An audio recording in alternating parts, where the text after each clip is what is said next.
Hey everybody, we are going to be talking about anatomy and physiology today. This is from A&P2.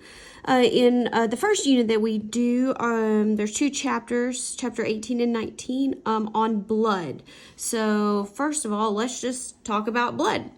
If you remember way back from A&P1 in the lab, our histology test, we said that blood is a connective tissue and it has three types of our formed elements, and they are erythrocytes. These are red blood cells. We will call them RBCs. They have one job, and that is to carry oxygen, which we will be calling O2. You also have leukocytes. These would be white blood cells. We will call them WBCs. And their job is to fight disease or infection. And then finally, we have thrombocytes, which we will be calling platelets.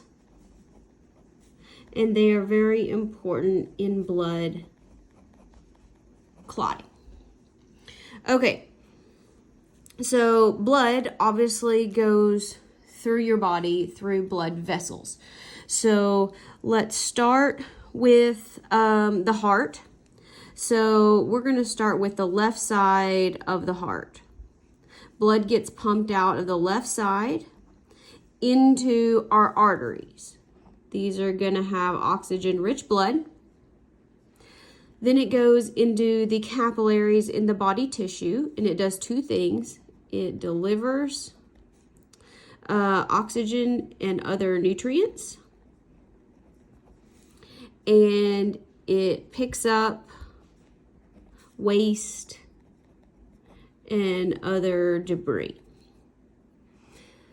Then it goes through the veins back to the heart. This time it goes to the right side of the heart, goes down to the right ventricle and on up, and it goes around to the pulmonary arteries. This would be the lungs, capillaries in the lungs. Here the opposite happens. It's going to drop off or remove the carbon dioxide waste. That happens when you exhale. And it's going to pick up more oxygen so it can deliver, and that happens when you inhale. A lot more details on that later in the semester. Then it goes to the pulmonary veins, during which it goes back to the left side of the heart, and the circulation continues. Now, blood has several functions, three of them that we're going to talk about. The first one is transportation. We've already kind of alluded to that. So it's a delivery system. Now, what is it going to deliver? Oxygen, as we have already mentioned. That's done through the red blood cells.